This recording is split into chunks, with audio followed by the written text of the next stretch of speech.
Salut, c'est Tom de la Photo Avenue. Aujourd'hui, c'est le premier épisode de la revue photo du mois de janvier 2024. Alors en effet, c'est la revue photo du mois de janvier 2024. On a plusieurs photos qui m'ont été envoyées et du coup, j'ai décidé de faire plusieurs épisodes. Aujourd'hui, on va voir 3 photos qui m'ont été envoyées et puis demain, il y aura 3 autres photos qu'on verra et ainsi de suite. Comme d'habitude, je te lis la description que m'a faite l'auteur. S'il y a des questions, j'essaie d'y répondre. Et en fonction des remarques que je vais faire, eh bien, quand c'est approprié, je vais essayer de modifier la photo en question tout en restant dans Lightroom afin d'illustrer mes propos. Allez, c'est parti. Voici donc les 3 photos qui m'ont été envoyées. On va commencer par la photo de Philippe qui est celle-ci. Alors, que nous dit Philippe? Bonjour Tom. Lors d'un concours ayant pour thème figer le mouvement, j'avais posté celle-ci qui me semblait bien représenter le thème. Tu n'en as même pas parlé et je m'en étais frustré. Le temps est passé, j'ai oublié la frustration. Mais puisque tu nous donnes la possibilité et nous t'en sommes reconnaissants, je te la soumets dans cette revue pour savoir ce qui clochait par rapport au thème. PS, je sais que tu n'es pas fan des photos de rue, peut-être en est-ce la raison. Alors t'es pas le seul, t'es pas le seul à m'envoyer des photos ce mois-ci et à faire référence à des résultats de concours parce que ces photos avaient été postées pour le concours et elles n'avaient pas forcément été gardées dans les 4 derniers et encore moins remporté le concours en question. J'espère que ça va pas être trop une habitude de me forcer à aller revisiter les vidéos que j'ai publiées pour savoir ce que j'ai pu dire sur telle ou telle image. Je l'ai fait en tout cas pour cette photo-là. Et effectivement, c'est un concours qui date de 2018. À l'époque, je commençais tout juste les concours sur la Photo Avenue et j'avais décidé de faire des concours à thème. Voilà. Et après, j'ai abandonné les thèmes parce que le problème avec les concours à thème, c'est que très vite, on commence par trouver des thèmes complètement absurdes sous prétexte qu'il faut trouver un thème pour le concours. Donc j'ai décidé de plutôt faire des catégories et laisser libre le choix. Cela dit, quand on a un concours à thème, eh bien, effectivement, le contrat, c'est d'essayer de produire une image qui a un lien avec le thème que l'on poste. Et tu l'as fait. Tu l'as fait. C'est effectivement, tu as figé le temps, tu as figé le mouvement, effectivement, dans cette photo. Mais comme tout concours, il ne s'agit pas uniquement de représenter le thème du concours. Faut-il encore que cette photo, eh bien, si on la prend par rapport à toutes les autres photos qui ont été soumises, faut-il encore qu'elle apporte une plus-value par rapport aux autres, qu'elle se dégage par rapport aux autres. Et c'est vrai que quand on regarde les photos qui avaient été soumises pour ce concours, il y avait énormément de participation. Eh bien, il y avait d'autres photos que j'avais trouvées plus pertinente. Ça ne veut pas dire pour autant que tu n'as pas su figer l'action, c'est simplement que d'autres photos qui elles aussi figeaient l'action, je les trouvais visuellement plus plaisantes. Et ça n'a rien à voir avec le fait que c'est une photo prise dans la rue ou pas. Effectivement, je peux être très critique des photos de rue en général, mais ça ne veut pas dire que je n'aime pas ça. Voilà. Et encore moins l'idée de mettre à la casse, si tu veux, telle ou telle photo, parce qu'elle serait dans ce domaine-là. Tous les mois, on a dans la catégorie autre, on a des photos qui sont de rue, et certaines ont remporté énormément. D'ailleurs, la majorité des photos dans la catégorie autre en 2023 ont été, si je ne me trompe pas, des photos de rue. Voilà, donc c'est pas pour ces raisons-là. Alors qu'est-ce que je reprocherais à cette photo? Mais il y a plusieurs choses, si tu veux. C'est-à-dire que, oui, si on met de côté l'histoire du thème et de figer le mouvement, ça c'est fait, il n'y a pas de souci à ce niveau-là. La problématique que j'ai, c'est que je trouve le cadrage beaucoup trop serré sur les gens. Hein. On le voit ici, au niveau de la main, ça colle au bord. Ici, ça colle au pied ici. C'est une représentation, hein, peut-être un spectacle avec de la musique, etc. Et on voit, on perçoit les gens qui sont derrière en train de regarder cette scène-là. Je ne suis pas sûr de comprendre pourquoi tu as voulu serrer autant le cadrage et pas nous montrer tout ça comme étant un spectacle avec un contexte local, c'est-à-dire aussi bien avec plus de vues sur la place, les monuments. Je sais que tu es de Bordeaux, donc si ça se trouve, ça a été fait à Bordeaux, tout ça. Donc, avoir un peu plus de contexte, donner un peu plus d'oxygène à ces gens-là. Après tout, ils sont en mouvement et autres, et donc du coup, de les confiner dans un cadrage aussi serré, je trouve ça que ça crée un certain paradoxe. Donc ça va être pour la composition, je dirais. L'autre problématique que j'ai, ça va être la présence de couleurs qui sont, à mon goût, trop dominantes. Principalement, les chaussures orange fluo de la danseuse qui est à droite. Voilà. j'ai rien contre ces chaussures, j'ai rien contre la danseuse, c'est simplement que quand on regarde cette photo en plus petit, et d'ailleurs on peut le voir ici, mais si on s'amusait par exemple à réduire l'image comme ça, ben, tu t'aperçois que qu'est-ce que l'on voit le plus? Est-ce qu'on voit les expressions des gens ou est-ce qu'on voit ces chaussures qui se dégagent comme ça? Quand je vois cette photo, on dirait presque une publicité pour une marque de chaussures. Voilà.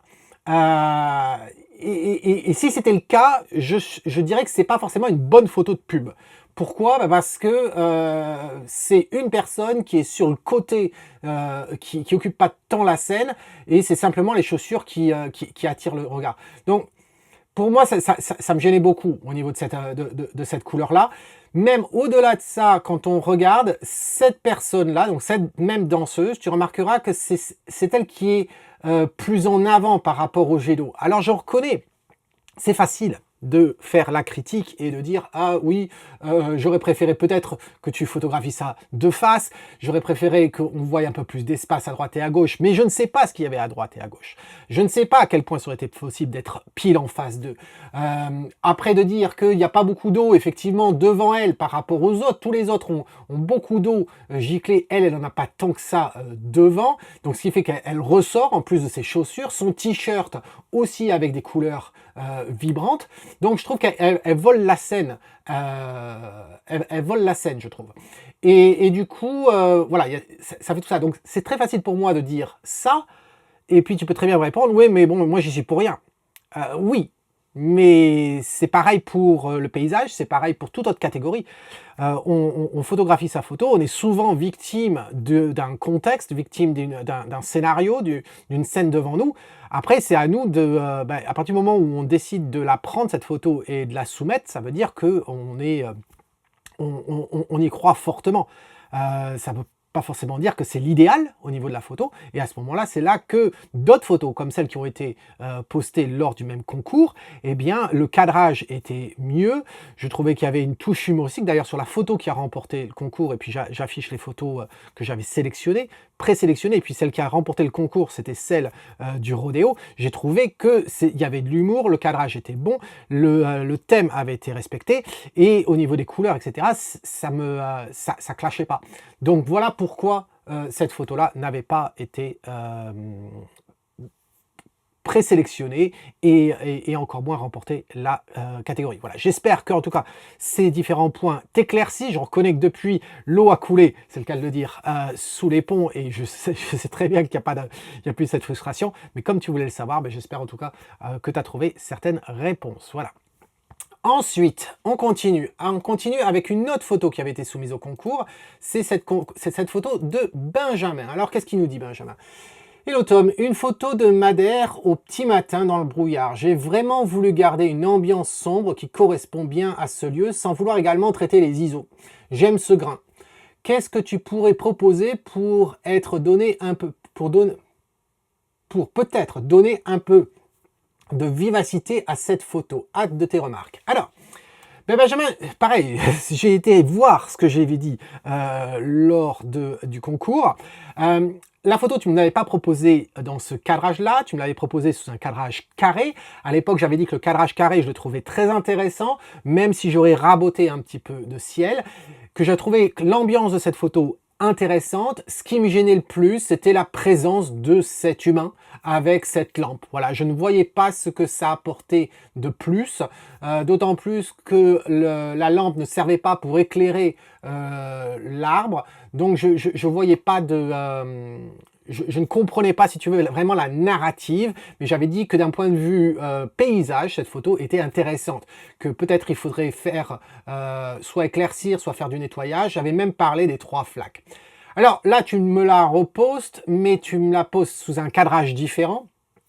Et donc du coup, je me suis dit, bah, qu'est-ce que je pourrais faire pour améliorer, en quelque sorte, selon ma sensibilité, cette photo-là? Et la première chose que je me suis dit, eh bien, et si je la transformais en un X-Pan? Alors X-Pan, c'est quoi? C'est un cadrage qui correspond à un format au départ de pellicule qui est très panoramique. Voilà, c'est du 65 par 24, donc c'est beaucoup plus étiré qu'un... Quand on pense panorama, très souvent on pense au 16 neuvième. C'est beaucoup plus étiré que le 16 neuvième, et ça va très très bien avec des scènes dont la narrative est latérale. Et cette scène a une narrative latérale. Et quand j'ai fait ça, je me suis rendu compte que j'étais pas forcément sûr que cette partie-là de la photo était si intéressante ça. Donc, du coup, j'ai réduit, en fin de compte, j'ai changé le cadrage, j'ai raboté sur la gauche, sans pour autant garder le même aspect ratio. Parce que si je gardais le même aspect ratio, on diminuait la hauteur et là, on commençait à couper l'arbre. Donc, je me retrouve à avoir quelque chose qui est proche du Lexpan. Et du coup, les trois flaques ne me gênaient pas. Je trouvais que effectivement là, ça devenait un peu présent inutilement. Là, ce qu'on a derrière, une sorte de petite bosse, ça me gêne en rien. Mais là, ici, c'est la petite motte de terre, ça me gênait un peu. Il y a une personne, il y a un autre humain que j'avais pas vu dans la version carrée que tu m'avais envoyée, mais là, je l'ai vu. Donc celui-là, je le retirerai. Et puis, j'ai dit, bon, tu as voulu absolument avoir cette personne dedans, je vais te la laisser. Donc, qu'est-ce que ça donnerait? Eh bien, ça pourrait donner ça. Voilà. Et donc, je trouve que c'est assez intéressant comme scène. Et tu vois que les trois flaques, le fait de les positionner aussi proche du bord à gauche, ça nous fait presque un lien vers cet arbre. Même si c'est pas un lien direct, puisque du coup, il va pas à l'arbre, il va derrière. Mais je trouvais que ça aidait un petit peu à la composition, ça équilibrait un petit peu les choses. D'autant plus que les arbres qui sont sur la droite ici, ils sont penchés vers la gauche. Donc ça va bien de mettre cet arbre-là sur la gauche plutôt que de le mettre de façon centrée. Donc voilà, donc si on remet les deux photos côte à côte, voilà ce que ça donne. Et je trouve que ça crée quelque chose d'intéressant. En ce qui concerne le traitement des ISO, du bruit, etc., je te le laisse parce que si tu aimes ce grain, etc., il n'y a pas de raison que j'y retouche. Et puis, je pense que dans ce genre de scène, le grain, effectivement, peut aider à cette atmosphère aussi. On va pas s'amuser à essayer de récupérer de la netteté parce que quand on a cette atmosphère-là, on voit bien que ce soit un voile atmosphérique ou que ce soit du brouillard ou quoi que ce soit, ça serait complètement absurde d'essayer d'augmenter la clarté, par exemple, ou bien même la netteté elle-même, afin de récupérer des détails qui, même avec nos propres yeux, on ne pourrait pas les percevoir. Donc voilà, je trouve que c'est intéressant comme cadrage, tu me diras ce que tu en penses dans un commentaire. Ensuite, on va passer avec Arnaud. Alors, Arnaud m'a proposé cette photo aussi qu'il avait mise dans un concours. Alors, qu'est-ce qu'il nous dit? Bonjour Tom. Pour cette revue, je te propose cette image, soumise à un des derniers concours. Il se trouve que c'est un endroit que j'ai déjà photographié et je cherchais un autre angle. En voyant ce filet entre les deux rochers, j'ai fini par m'arrêter sur cette compo où je trouve que l'œil suit le filet, canalisé par les deux pierres, la courbe de l'écume blanche pour aller, puis la côte, et enfin le large. J'ai assombri le filet blanc parce qu'il attirait trop le regard à mon goût. Pour les exifs, f16, ISO 400, 20 secondes à 17 mm. Lors du concours, tu as dit que cela ne fonctionnait pas. Et je souhaiterais bien avoir ton avis. Merci pour tes commentaires sur cette image. Alors, je n'avais pas forcément dit ça fonctionne pas, j'ai dit simplement que ça fonctionne sûrement pas. Mais bon, au final, c'est la même chose. Parce que j'y crois pas. J'y crois pas en cette photo. J'y crois pas à la narrative de cette photo. Pourquoi? Parce que je vois pas forcément le lien que tu indiques entre le filet qui est en bas là et puis l'écume blanche. Alors l'écume blanche qui fait le tour comme ça et qui joint la côte et qu'on va au bout et on va au large, oui. Le fait d'avoir canalisé le filet entre ces rochers, oui, mais d'avoir les deux, j'ai pas l'impression de ressentir, si tu veux, un lien. Autre le fait que forcément c'est un filet et il est sur une plage, il s'agit d'une plage, etc. À part ce lien évident dans la narrative, je ressens pas forcément les choses. Ça aurait pu être différent si la forme du filet, tu vois, là ça nous crée une sorte de, on dirait un P, mais bon, si ce bout de filet là partait un peu plus vers ici, ça aurait peut-être aidé. Si la distance qui sépare en fin de compte l'écume ou la partie sableuse de la plage et le filet était réduite, peut-être que ça marcherait plus. Là, tu l'as faite avec un 17 mm. Si je ne me trompe pas, tu es en APS-C. Je vais vérifier ça de suite. Tu as fait ça donc avec un 80D. Donc oui, effectivement, c'est bien un APS-C comme je pensais. Donc, tu es en APS-C. Ton 17 mm Canon, en gros, c'est un 24-25 mm. Sur ce genre de scène, quand on essaie de créer des liens entre un premier plan et un arrière-plan, très souvent, si tu prends un grand angle, et un 25 mm, c'est un grand angle, eh bien, par définition, tu vas te rapprocher de ton filet, là, et du coup, l'élément qui est derrière va s'éloigner. Et donc, ça peut être difficile de créer une relation entre ces éléments-là. C'est pour ça que très souvent, je vais privilégier plus une focale un peu plus longue, et afin de faire de la compression, entre guillemets, compresser l'arrière-plan et le rapprocher, réduire justement cette distance que l'on a ici. Après, c'est le type d'image où effectivement tu peux trouver plusieurs éléments, et c'est la difficulté de créer une composition, c'est que on peut se retrouver avec des scènes où il y a plusieurs éléments intéressants. Faut-il encore trouver la relation entre ces éléments-là? Peut-être, des fois, il n'y a pas de relation naturelle, on va dire, et c'est là que l'œil du photographe va nous créer une relation entre ces éléments-là. C'est d'ailleurs ce qui est très spécifique à la photographie par rapport à la peinture, c'est une des différences aussi. Donc, là, est-ce que tu as vu le filet et tu as absolument essayé de travailler sur une composition? Je pense que c'est ça. Mais au final, je ne pense pas que cette composition soit si riche que ça. Je pense qu'à la limite, tu aurais eu une photo presque peut-être plus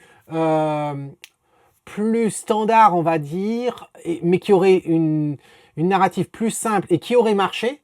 Pas forcément extraordinaire, mais qui aurait marché si tu avais composé en omettant ce filet, en omettant ce rocher, et simplement en jouant avec ce rocher ou un autre qui se lie avec le reste. Mais là, pour moi, cette partie-là n'apporte rien de particulier.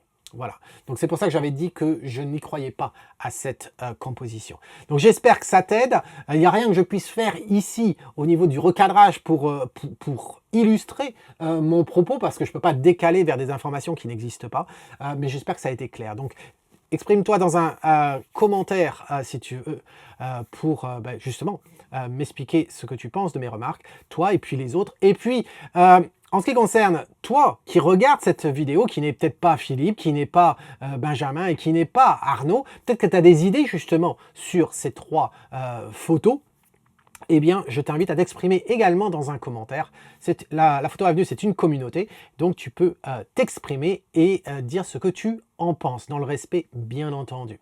Voilà, c'est tout pour aujourd'hui, pour ce premier épisode de la revue photo du mois de janvier. Demain, il y aura 3 autres photos que l'on verra ensemble. En attendant, c'est Tom qui te dit, si tu aimes ce que tu vois, eh bien fais comme eux, travaille la composition, et prends plusieurs clichés, plusieurs narratives d'une même scène, et ensuite, si tu as des difficultés d'analyse sur le terrain, analyse bien après coup et essaie de juger pourquoi une photo fonctionne mieux qu'une autre, et focalise-toi là-dessus. Comme quoi la composition, c'est le plus important. En attendant, cheers!